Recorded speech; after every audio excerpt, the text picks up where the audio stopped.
Welcome students to this class, and the topic of this class is entropy. In the last class we discussed about heat engines, and in these engines you saw that these are actually cyclic engines. There is a processing fluid like water, etc., and it during various it goes through various processes and returns to the same state, and during this process it takes heat, rejects heat, and it gives you work. So there are many heat engines in the world. So it was thought that how to calculate the maximum efficiency that a heat engine can give. So for that purpose an imaginary heat engine was introduced, and it was called Carnot engine, and it is a hypothetical engine, and it is based upon reversible processes. All the processes are reversible, and in this also a gas is taken and it goes like this. During this, in this cyclic process it goes, and during this process it takes heat, rejects heat, and gives you work. So based on this engine, it was laws of thermodynamics were applied in this.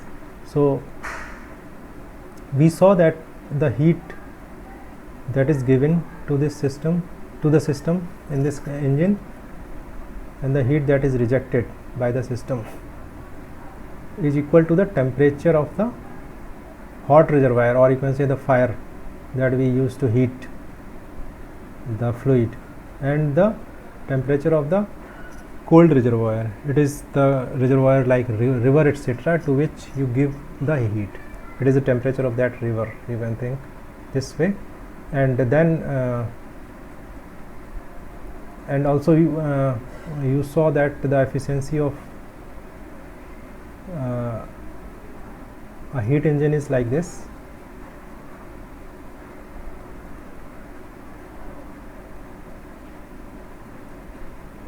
So if you will put, this is the efficiency formula for heat engine, and this has come from the Carnot engine. Now you have put this thing in this efficiency formula, so you will get what?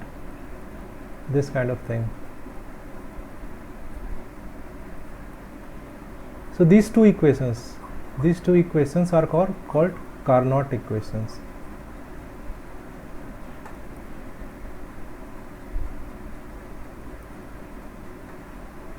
Okay, now I will make some schematic to draw a Carnot engine or some other heat engine in a very simplified way. So what you do here, that you make this type of thing. Two parts of this engine you make this way. This is called hot reservoir, that is the fire, coal fire in case of that steam engine. Hot reservoir it is called hot reservoir, and this is called cold reservoir. It is a river to which you are giving the heat, and its temperature is written as Th, and its temperature is Tc, and engine is shown this way. Any engine you can show like this, and heat is taken by the engine. It is shown this way, numerical value it is, and heat is given to the system. To the cold reservoir is shown this way, and the work that you are getting out of the engine is W. So this is any heat engine, and it is just the same thing that we studied in turbine. This way, same thing it is.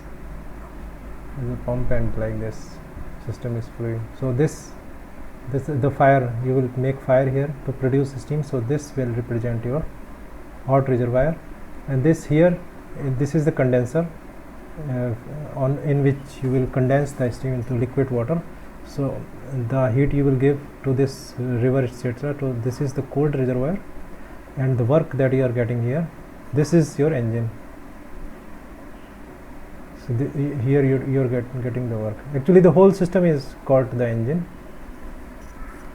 You cannot say that only turbine engine, but its combined form is engine. So this is the engine, and if you want to show the Carnot engine, you will show it this way, that just here you replace this with C. And this is ideal engine, in which all the processes are going in a reversible way, and its equations are given like this. The here that I wrote, the ratio of these two heats is equal to the temperature of the hot reservoir and the cold reservoir, and the efficiency is given as how much work you will get from 1 unit of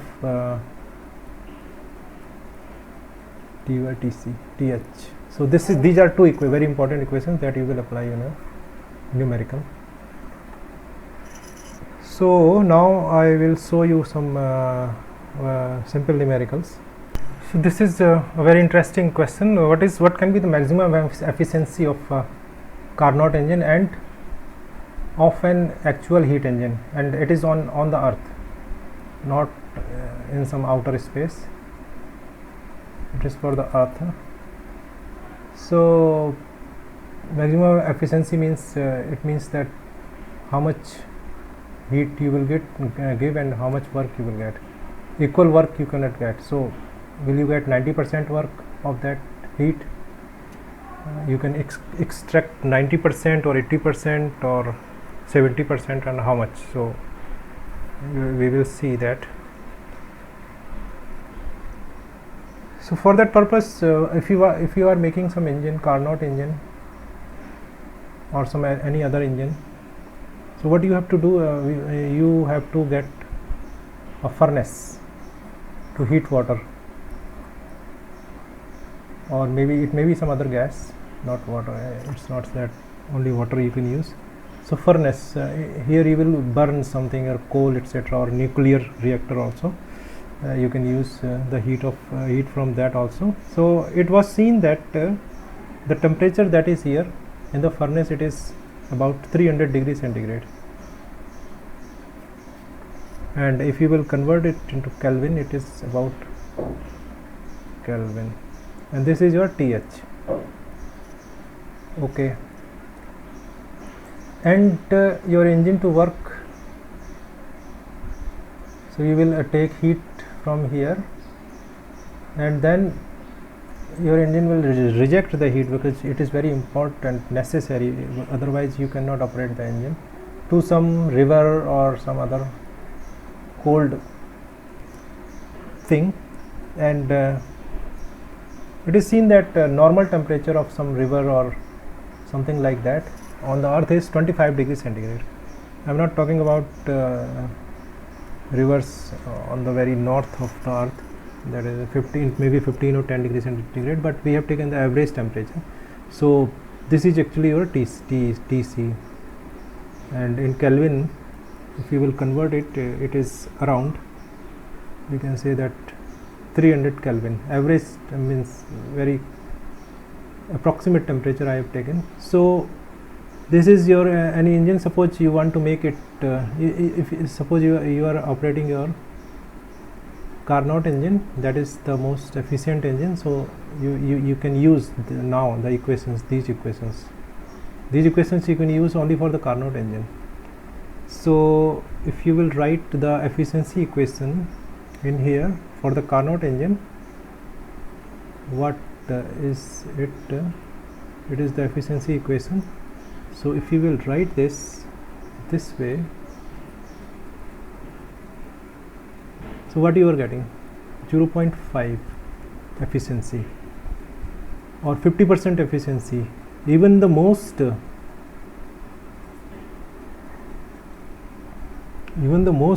efficient engine, that is the, and it is actually hypothetical engine, it is not working, even that engine will work at 50% efficiency. You can understand it. So what does it mean? What does it mean? it means that only 50% work you can get from it. For example, if you are giving here 100 joule of heat, then you have to reject the heat here. 50 joule of heat you must reject, otherwise your engine cannot work. And when you do this, then you can get here maximum 50 joule work, not more than that.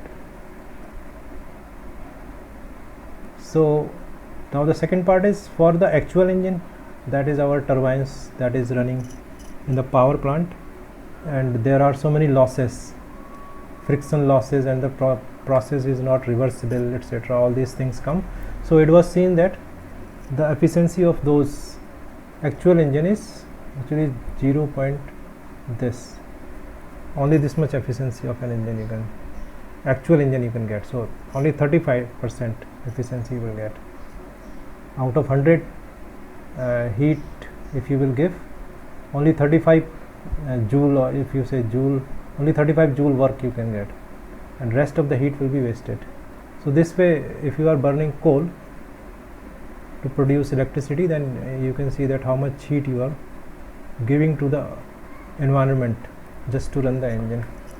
Only this much heat you can use for your electricity. So this way you can understand this is a very good example, and those two equations are Carnot engines, Carnot equations are very useful. So now we come to the main topic, the entropy. Entropy we are coming.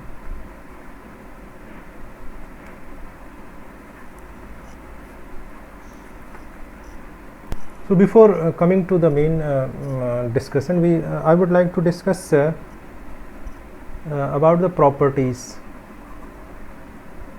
or property. I will write it this way.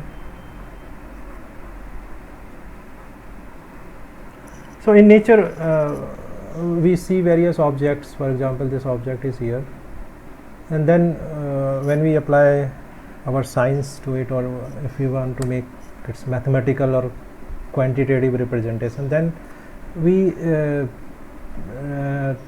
we introduce properties to describe that system. For example, we see that this mass, or it is some stone, so we can judge by our physical senses that it has got mass, it is heavy, so a property is devised, that is mass. Or if it is moving, then we can say that it has got velocity. So all these things, and temperature also we can devise. So all these properties are introduced this way, just by seeing our physical world. Now comes other properties can be made out of these properties. When we apply science laws in this, then we get equations, and in equations we saw that some groups come again and again. For example, if you will apply physics to this kind of kinetics, you will see that this group will come again and again. So this way a new property is introduced by the combination of two these primary properties. And for example, this is called momentum, and force can be also mass into acceleration. So this way you can say that some properties are there, then their combination also gives you some new properties. This way whatever properties we see in science, these properties come this way, just by analysis. So entropy is also this kind of property. So I am telling you how it comes into existence. For this we need to take we need to manipulate the Carnot equation, that is this equation, Carnot equation. We will manipulate this equation. It's very easy to manipulate this equation like this. This is the equation, Carnot equation. So people manipulated this equation. Then what was done, that you take this here and you take the temperature this way. So now you can see that the heat by temperature ratio is coming there on the left side also, right side also, heat by temperature ratio, as you can see. So people thought that maybe this is a property, and when you will apply the sign convention to it, actually there is no sign coming here, but if you apply the sign here, means in Carnot engine, this is the heat, and actually it is going into the system. So heat QH is positive, the heat that you are rejecting to the cold reservoir, actually it is going out of the system, so it is negative. So if you will write this equation in sign form, then you can write it will be positive, and this will come like this. You can write this equation in this way, and then if you will take this equation like this plus, so what do you get? That sum of this combination with this is 0, and also you saw that Carnot engine is a cyclic engine. Cycle is going like this. So for example, if you are starting from this point, then you will go to here, and again you will come to the same point, and during this process here you will take heat from the fire and you will reject the heat here.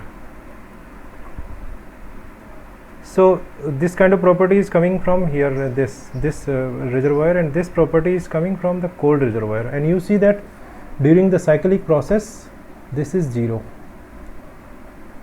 So this kind of phenomena you see in many other processes also, many other cyclic processes, whatever cyclic processes you see. Suppose this is some cyclic process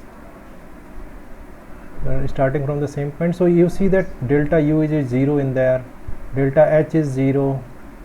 So this way it was seen that if for a cyclic process these two properties are going to be 0. For example, for so suppose this process is in two parts. First you come here from here, so 1 2, and delta U1 plus delta U2 is equal to 0.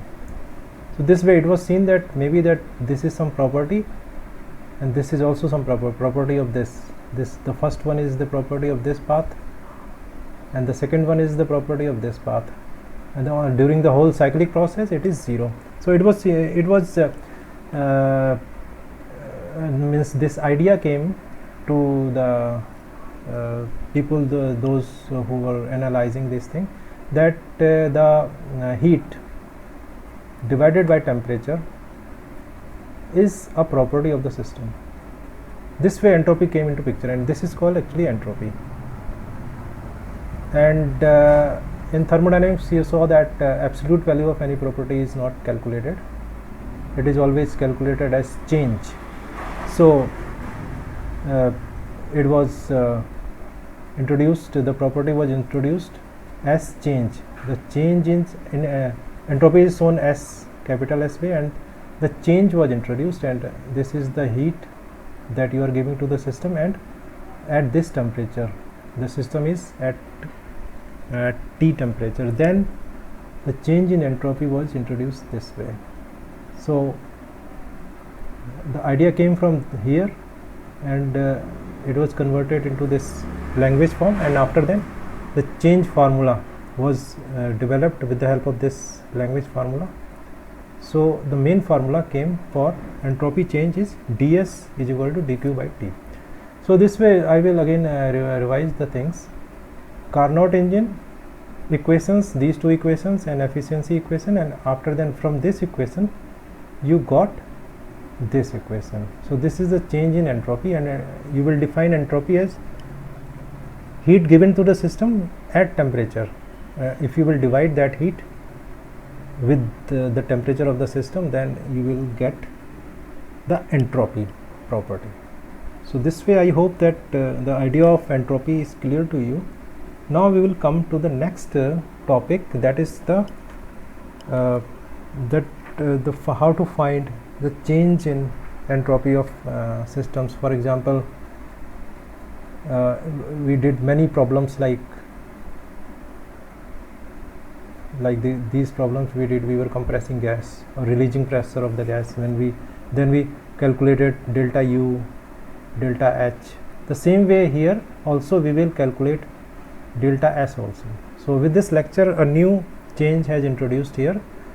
You have been calculating change in internal energy, change in enthalpy. Now onward you will calculate the change in entropy also. And first we will develop formula, or we will see the formula for change of entropy for an ideal gas. For example, some ideal gas is compressed to this state by putting some weight on it. So suppose at first entropy is S1, after then the entropy is S2. So what is this change? What is the formula for this change? How we will calculate this change? So in the next lecture I will give you that formula, and the topic will be entropy change for an ideal gas. So thank you up to now for this lecture.